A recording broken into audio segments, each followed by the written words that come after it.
The following is a Comfortably Zoned Radio Network production.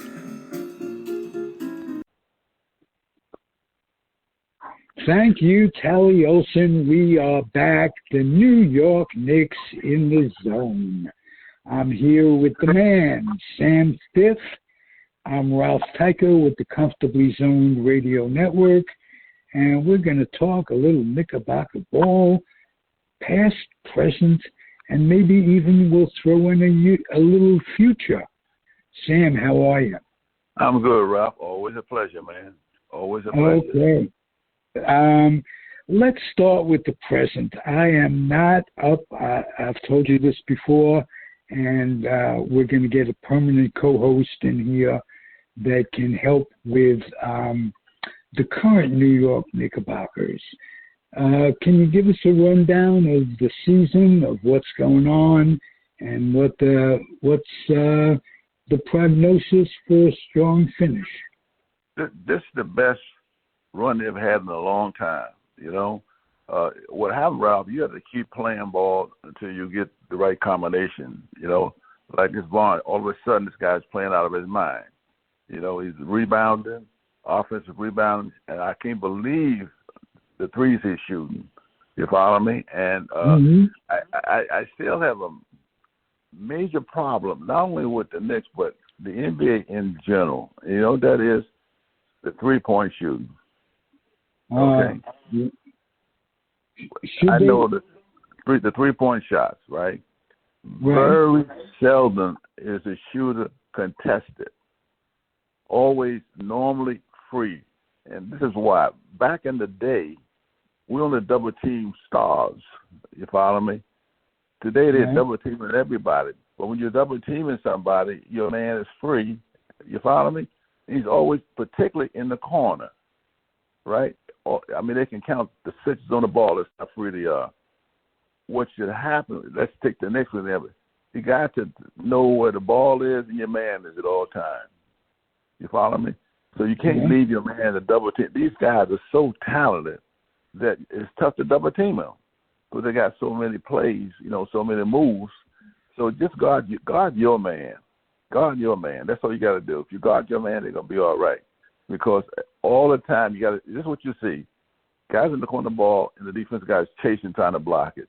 First of all, you cannot block a three-point shot. There's no way you can block a three-point shot. But overall, they're hustling. They're shooting lights out, and then they got the right combination, you know, of players. You follow me? So, you know, playing together, and they're playing tough for defense, and that's the key. How is the coaching gelling with the players? Are they on the same page? Well, now, but I've had some issues. This guy Robertson, he's not playing him correctly. He's not giving him confidence. You know, the guy don't play that much. You know, he gets in. I think right now they're all right, but before I think there was an issue. You follow me? But right now, he just seems like he didn't know what combination to play at the same time, or coming off who should be on the bench, who should be starting. You follow me? But they're surprised me. They're doing a hell of a job on the road. Very difficult to do it on the road, you know. But you know, like Portland the other night, you know, one of the best shooters in the world, and Lilliard. But I think he's going to be all right now. But you got to get all the players on the same page, you know, and use your bench accordingly. You got to understand something. All the coach got to do in the game is timeouts and substitute. That's the only job. Players should execute, you know. So you practice, game start, coach, substitute, and that's about it. But he's doing it so much. What does the coach talk about to get prepared in the locker room before the game? Well, they do things now that we never did in the past. They have a shoot around during the daytime. We're rested during the daytime. Pre-game, let's talk about that. A pre-game, you should say, by the way, this is what they do. They're three-point shooting teams. So we're going to come right out, you follow me, and guard our man. You know, And they got the tapes. Don't forget, you can get the tapes in 10 minutes from other teams. So they got the tapes to see, and you see who's hot on the other team. Some guy might be on the road right now. You follow me? So you got to see who, how he's doing. The stars will always perform either early or they're going to start the host or late. But you have to prepare the game by, look, Joe, you got John. I want you to stay with John. You follow me? Don't worry about the rest of the they never do it, by the way. But you got to stay with him. You got to do this. And Joe Blow is on a roll right now. He got 35 points the other night, and he got 25 the other night. So and I took a player, my best defensive player, and said, that's who you got. That's it. And get rid of the double teaming. You can't double team these athletes. First of all, they know how to pass. So if you double team, they're going to pass at your man who's open. These are not guys who don't know how to, these are the best passers and skill shooters in the league. So if you're going to double team, they're smart enough to see you coming, and they hit your man in the corner. Ray Allen stood in the corner for 10 years, never moved, and just waited. But these guys, you can't double team these players today. They know how to pass. And what gets me is the guys on the other side, and on the opposite side, the guys at the ball. The guy on the other side is all the way underneath the basket. And then they swing the ball around. And you watch it. Most of the time, your threes are in the corner. First of all, it's the closest threes in the game. But most of your threes are done uncontested in the corner or uncontested at the circle, top of the circle. There's a reason for that. You're double teaming when you shouldn't double team these athletes. They're too good. Either going to make you look bad or they're going to pass. Even superstars pass today. And if you double team, you're leaving your man open, and it makes it easier to pass. What's changed most in the game since you played in the 60s to now? What changed everything? First of all, back in the day, this is what we had. We call them forwards and centers then. No number one, we call them. So one forward goes to another corner and wait. Another go to another corner and wait. The center, which is non-existent today, by the way. The center go underneath the hoop. Two guards bring the ball up. You work your plays, but they weren't mobile. You follow me? The four guys they were not mobile. They could never bring the ball up like today. Guys 6'10" bringing the ball up. Those fours back then can do this. This is the most skilled player ever to play the game of basketball. They're more agile, and the problem with I think the NBA with these superstars, they got low IQ for basketball. Period. But back then they've got the talent. Talent. I think part of it is that they don't get a full college career. And that has a lot to see. Here's the situation: you're down by 2. Back in the day, you're down by 2 with 20 seconds of the game. You know what you did? You drove to the basket trying to get fouled or lay it up to tie the game. You know what to do? 95% of the time, they take a 3. And 80% they miss. They take a 3. Now, they down by 1, and they take a 3. And if they up by 2 and got the ball, they still take a 3. 3 is one of the best things that happen to the game, and it's one of the worst things that happen. Takes away the strategy of teams, I love it. By the way, when I was in the ABL with George Steinbrenner, we started at three-point shooting, which went into the ABA. But right now, they can't compare these athletes. These guys matter of fact, all of them, not just some of them, all of them. You got Luke bringing the ball up at 7 foot. All of them. It's no. Back then, it was very rare. You had skilled players. They had players that. Let me tell you another difference. You would not drive down the middle and just lay it up. You get the wood put to you. Just lay it up. I see all these little guys, going in, laying it up, and you very seldom you see block shots anymore. But back in the day, or even the 80s, you didn't see anybody driving down the middle, and most important is showing me up by mugging. Worst thing you could do. Only one time you could do that. That's the difference with they're cocky and they dunk on you, and they do it when they're losing. You're down by 15, and you're gonna dunk on somebody and you give them the facial like I just kicked your butt. It's ridiculous. Now you're down 13. Now you're down 13, right? Yeah, right. Now you're down 13, and you got to go back on defense, and the guy going to take it out on you. You got to be careful when you mug. You got to be very careful because back in the day, I get an example, right? The only player, the only one player who make you look bad, you follow me, Elgin Baylor. He make you look bad, you follow me? But he go in and he does he does we call him one-step Baylor. Goes in, two-step Baylor. He goes in, do his thing, go back on defense. The old self. Why doesn't he get more credit now? Looking back, fans they almost forget Baylor. They don't care. But now guys are dunking. I mean, everybody. I watched the top 10 plays of the night. 8 are dunks. Maybe 2 block shots. But 8 are dunks. Take the All-Star game. The worst thing ever happened in the All-Star game. The boys saved them. But right now, here's the problem. It's a money thing now. You're averaging 15 points or 12 points a game, and you're getting $5 or $10 million a year, and can't shoot foul shots. Right. It's uncanny that a guy holds out who averaged 10 points a game, 8 rebounds, and he holds out for more money. But keep in mind that this was economically back then. The owners used to, tell the players, "We don't have any money.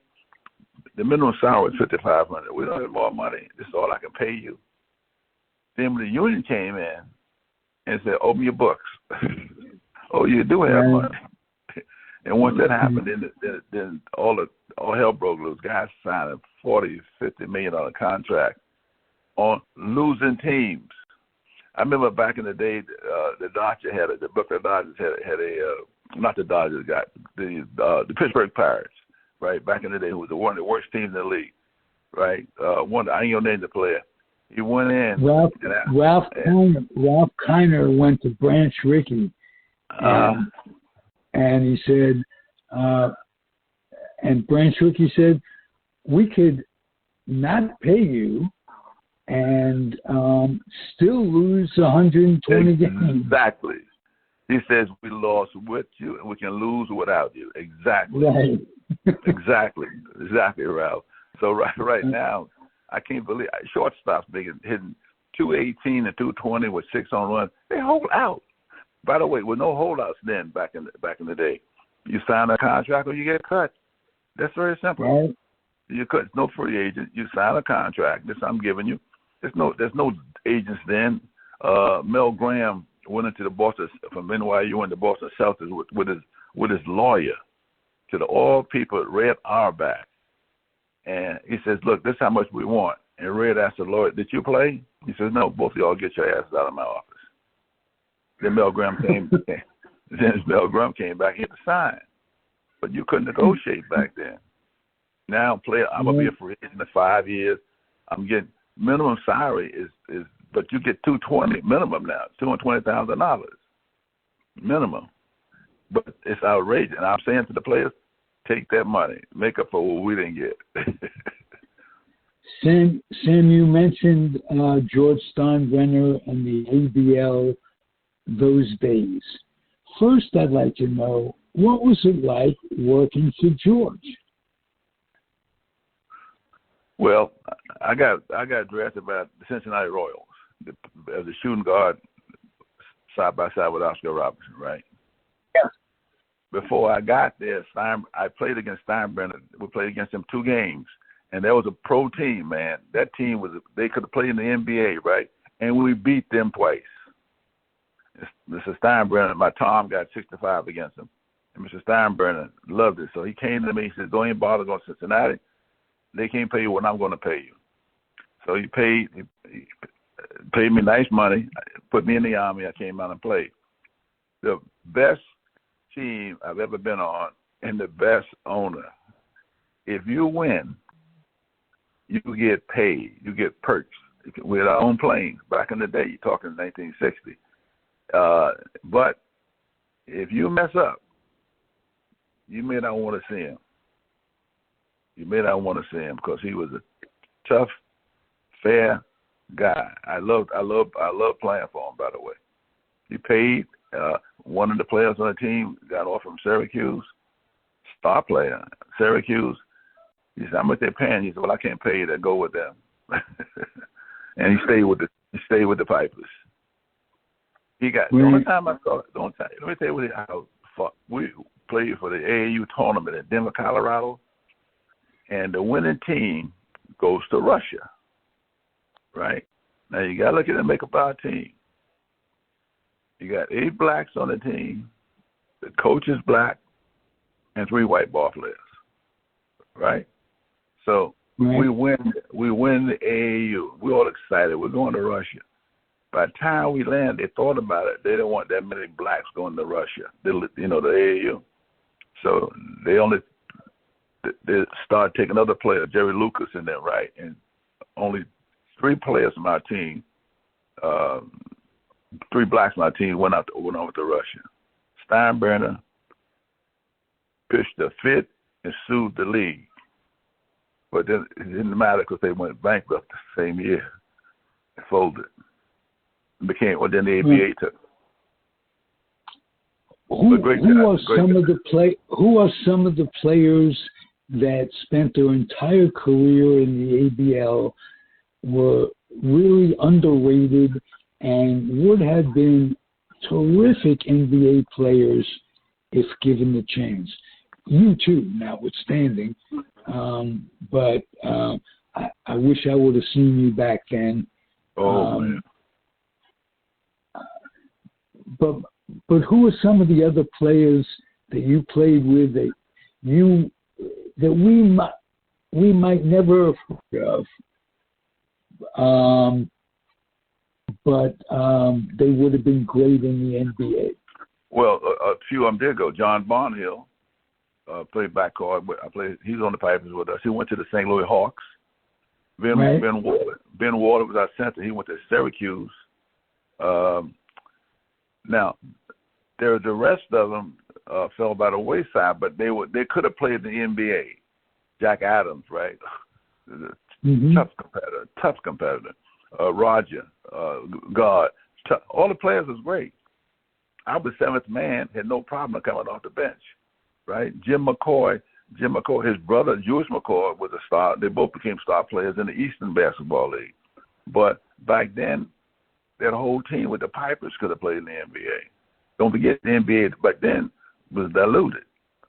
There's only 2 or 3 teams in the NBA at that time, the Celtics and the Hawks. Maybe LA, but the Hawks and the Celtics, rest of the team, Chicago, Zephyrs, Detroit, they suck. So they could have won with it. Now, on Cincinnati, right, there was a guy in our league that played for Akron. Odie Smith was his name. Odie Smith. He went to Cincinnati as playing alongside Oscar. Guess what? He made the All-Star team and was the last guy to get a car. For the MVP and All-Star, Odie Smith. Boy, if I'm not mistaken, he played in the Olympics, and he came off. There was a working league with guys who work during the day and play at night. Hold on a second. That's the ABL. It's called the Industrial League, but it's ABL.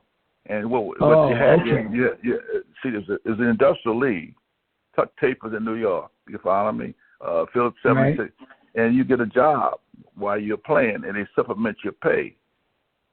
All right. Let me put what they were doing was that they bring you onto the team, right?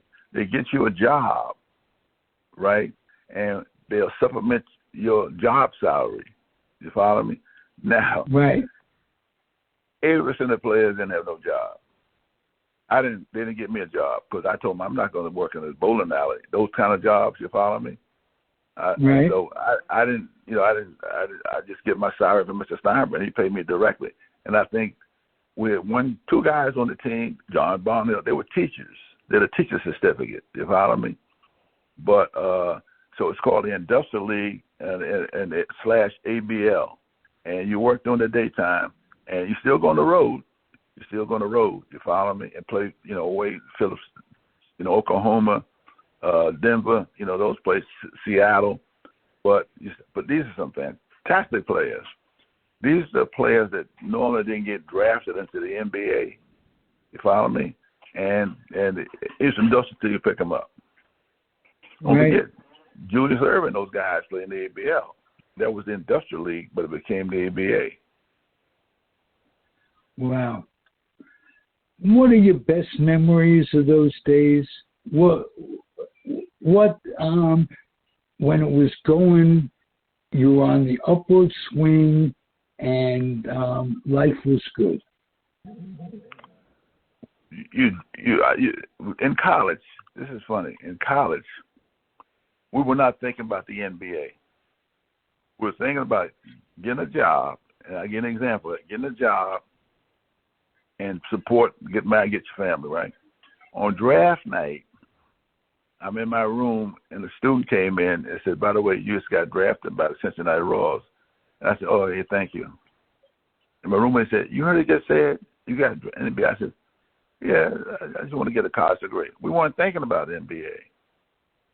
So we were thinking about getting a job. But let me tell you something. Not many players can make the NBA. I don't care what then or now, you follow me? But the feeling of going on the court in Madison Square Garden, playing with the New York Knicks, was a dream come true. Love to hear that. And I played in high school. We played our championship games in the Garden. So it wasn't new to me. And in college, we played in NIT 3 years in a row while I was there. But it's no greater feeling. Ball players, they walk on the MSG court. It's got to be the best feeling you'll ever experience. Or going up to warm up on and hear John Connors, who announced the Knicks games, calling out your name. There's no better feeling than going on the Madison Square Garden court. The rest of the league, you go on Boston, but it was not the same feeling of walking on an MSG court. And that's from away players and Knicks players. Yeah, and this is the old Garden too, where it just reeked of memories. And you mentioned the NITs. That was when the NITs were more prestigious than the NCAAs. Am I correct? Totally, absolutely. It was more popular, more national than the NCAA. Everybody wanted to go to NIT. I was fortunate to go 3 years in a row. Right. And you played some holiday festival games in the Garden, too. Loved it. The 3 years playing in the holiday festival. Another great feeling. You're playing, it's my hometown. First of all, that makes it even more better, But right. Holiday Festival was one of the biggest things going. And speaking of your hometown, there was a rivalry going on when you were coming up between Roger Brown and Connie Hawkins. Tell me about that in New York. Unbelievable. They were playing in a game in the Garden, this high school, 16,000 people at a high school game in MSG, Wingate versus Boys High. Totally awesome. And I was at that game, by the way. I was home from Singapore. I was at that game. Unfortunately, the riots happened after that on the subways. And they prohibit the PSAL from having their championship games there. But it was it was like Magic versus Bird. Right. Unbelievable showdown. I mean, you jumping out of your seats watching these two athletes. Now, by the way, Roger went into the ABL. I played against him in the ABL. Was he a good guy? Because I always kind of as a kid, I kind of rooted for Roger when they played Boys High.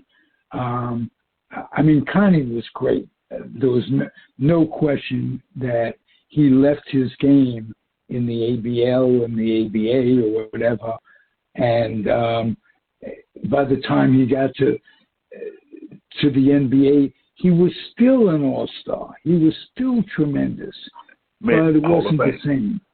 Hall of Fame. Right. He made the Hall of Fame. Hall of Fame. He lost 10 years. Hall of Fame. Unbelievable. Yeah. Unbelievable player. And the ABA, unbelievable. Everyone forgot he went to college for 1 year. You know, but unbelievable. But Roger Brown, nice guy. I'll give you a little bibliography of that. There was a book written by Bob Wolf about those days, Connie Hawkins, and when it was called Foul. So if you look for that book, you could learn a lot. I wanted to ask you about another campmate of mine, Billy Galentine, they pronounced it sometimes. Do you remember him? Who is that? Billy Galente or Billy Galentine. That don't ring up. By the way, Bob Wolf was the Knicks announcer for 10 years, but I don't know that. Okay, every time I talk to Sam, I ask him about some guy he doesn't know, but every now and again rings a bell with you. Art Stevenson, tell me about him, because I literally grew up in the Y playing against him when Rose went to some Heights, and he was a phenomenon at 10 years old. Who was that? Art Stevenson. I don't know that name. Okay. All right. I'm good at trivia. I'm the best at this, but that name is not familiar with me. Did he go to college? He went to Rhode Island. No, they weren't a big time school back then. It was. I don't know that name. By the Celtics, the year that I don't know when it was, but I don't know what the guy's name was. But anyway, Stevenson was the guy that I played with when I was 10 years old. I know he played in the EBL as well. But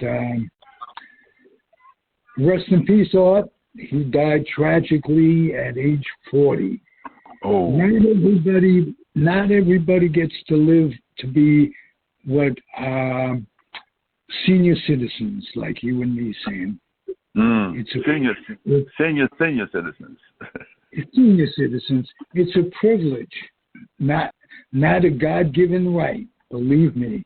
We watch people that we grew up with, relatives, friends, passing at an early age, and here to make it. Anything on your mind that you want to talk about, past, present, and future New York Knicks? Well, you got to understand something. I don't want to put a damper on the Celtics, right? But I got to give you an example. Let's just say when I had to be on the Knicks at the time, right? This was our schedule. I'll just go. And by the way, we used to 3 nights in a row we used to play, by the way. Monday night, the Celtics, right? Tuesday night, Cincinnati Oscar. Wednesday night, Elgin Baylor. Thursday night, Chamberlain, right? Friday night, Detroit with Gene Shue. Chicago, Walt Bellamy. You follow me? Only 8 teams in the league, okay? Yeah, Syracuse was pretty good with Dolph Shays and Yardy. No. You know, Dolph Shays is Al Bianchi. You follow me? Then actually with the Rochester Royals, which became Cincinnati Royals, right? And but those teams, right? They want the Celtics, St. Louis, Syracuse, Lakers. Of course, they did have Elgin, but here's the problem: we in St. Bonnie's for 3 years we lost 11 games. Okay, with the Knicks we were losing 4 or 5 games a week. Here's the bad news, and you play them again the following week. At one time, they lost a TV contract. At one time, they had us at 1 o'clock on a Saturday playing against Detroit, 2 worst teams in the league. Who gonna watch that? And a lot of the games are delayed, but you didn't have different situations. So the Celtics won 10-11, but it was no competition. St. Louis used to beat them up. You follow me? And then Syracuse always was a tough team, and maybe the Lakers. But out of the 8 teams or 9 teams, there's only 3 that was competitive. However, we always packed the Garden, okay? And we still won 24 games, right? Here's the situation: we should do double headers in the Garden. You remember that?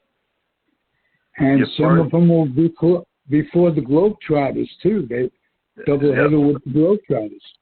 But the first game is Philadelphia with Chamberlain versus Boston with Russell. You got 18,000 in the Garden. And our game, the second game, we're playing Chicago. Everybody left, but it was recite every, and we played 3 nights in a row, and our uniforms, right? After the game, we go back to the room and wash them out and put them on the radiator to dry. That's how things were back then. And but it still was NBA. But Boston had a system. You used to players to come to camp to get in shape.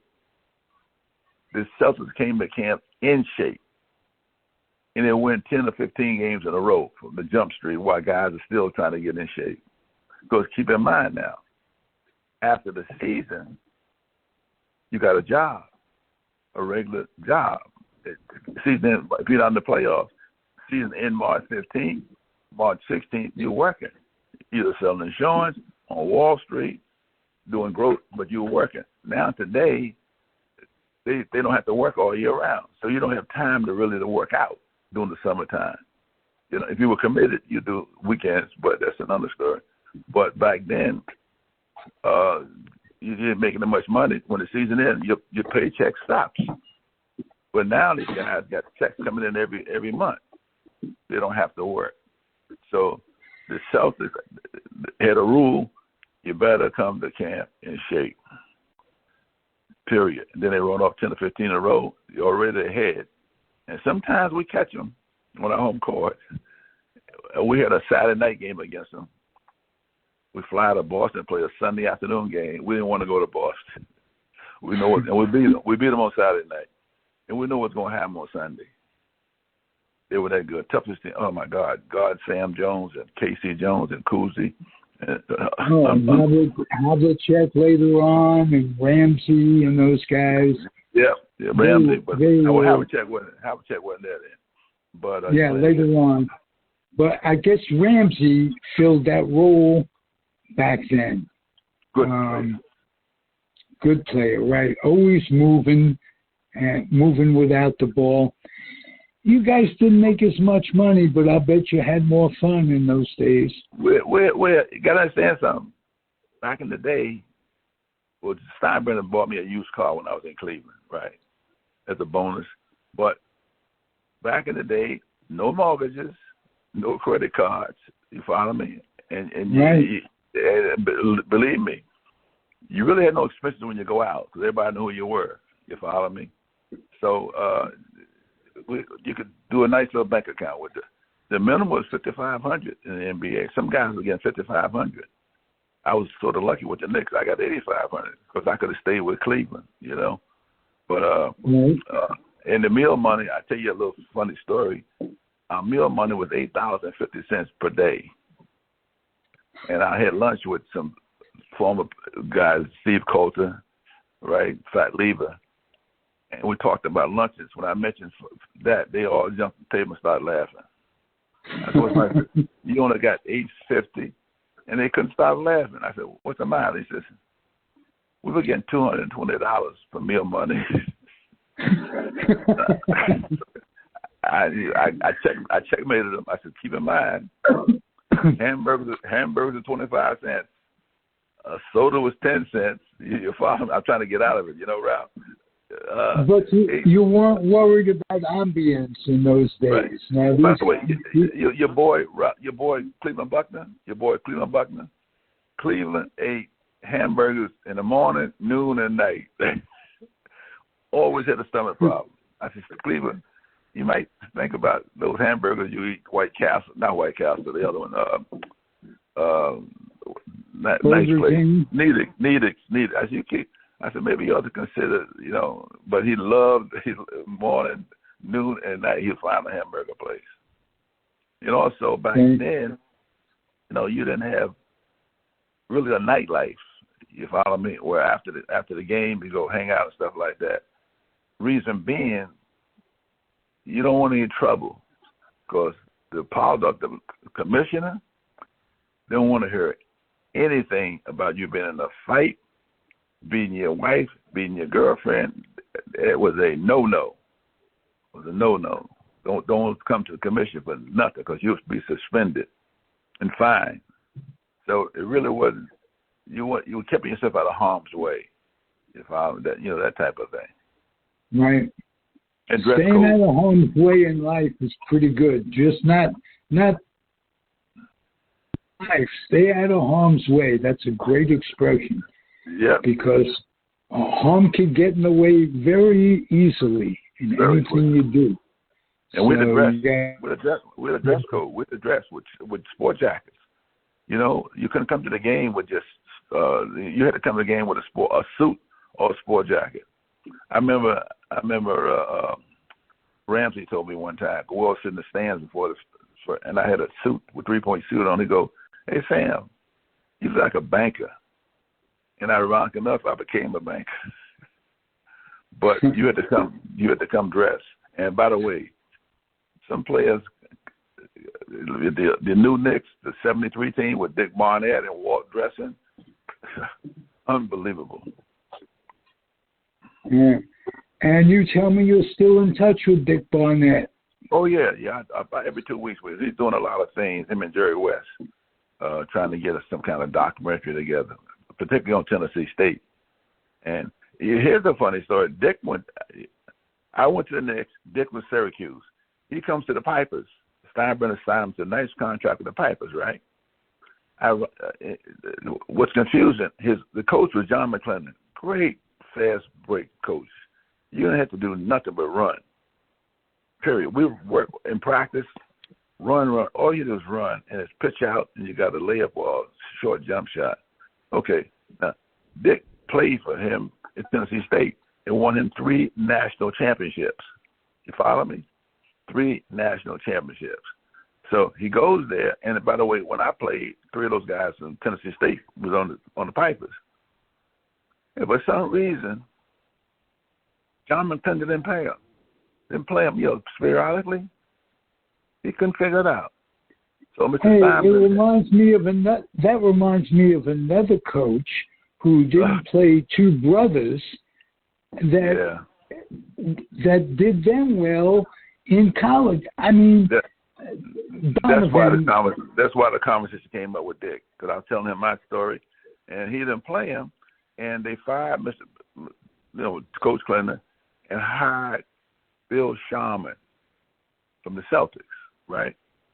Right. And Bill Sharman told Dick, I don't know why you're not playing. You follow me? But you're starting the rest of the year. He averaged 31 points a game the rest of the year, and they won the championship.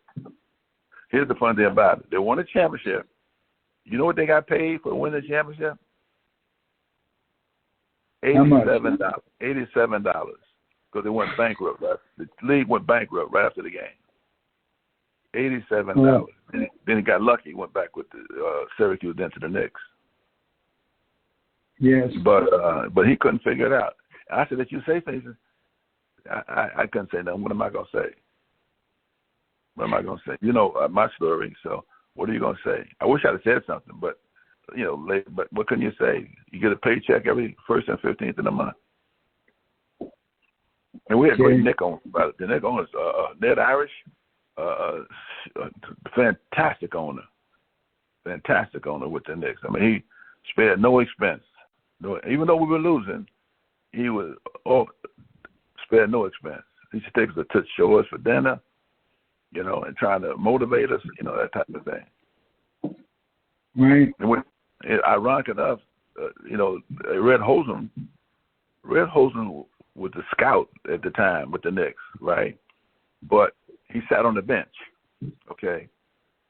This guy had a world of knowledge, right?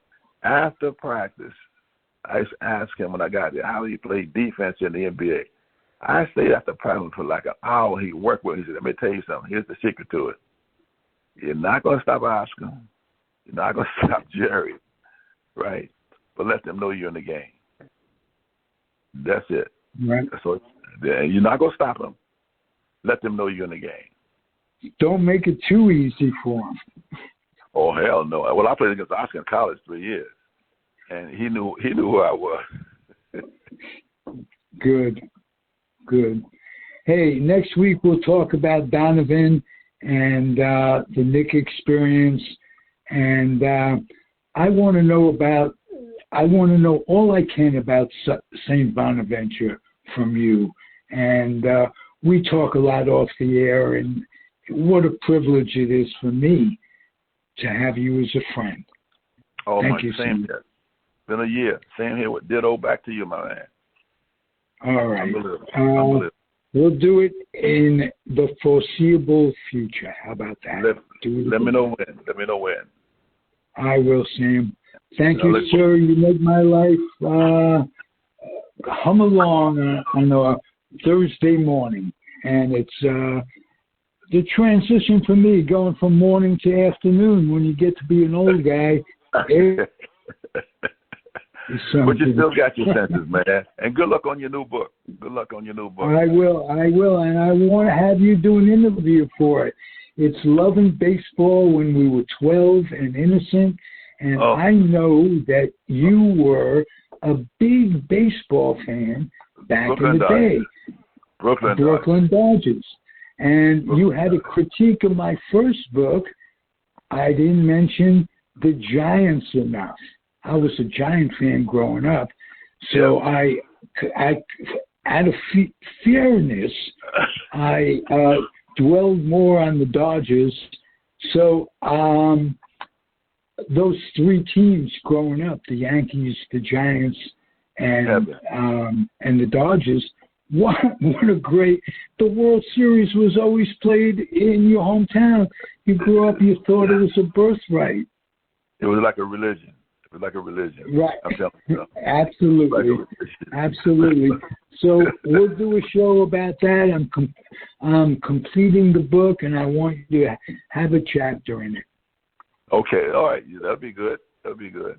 Okay, Ralph. Have a nice rest of the day and the weekend, man. Take care. And, just stay healthy. That's the main thing. Yeah, that's it. The doctors know me by my first name. Right. Well, that's it. You're a number to them anyway. Okay, Ralph, you take care, man. Right on. All right. Best to your family. Thanks, Ralph. Thank you for listening, everybody. Comfortably Zoned Radio Network. I'm Ralph Tyko. The show, the New York Knicks in the Zone. Comfortably zoned, as a matter of fact. Adios, everybody, and happy trails.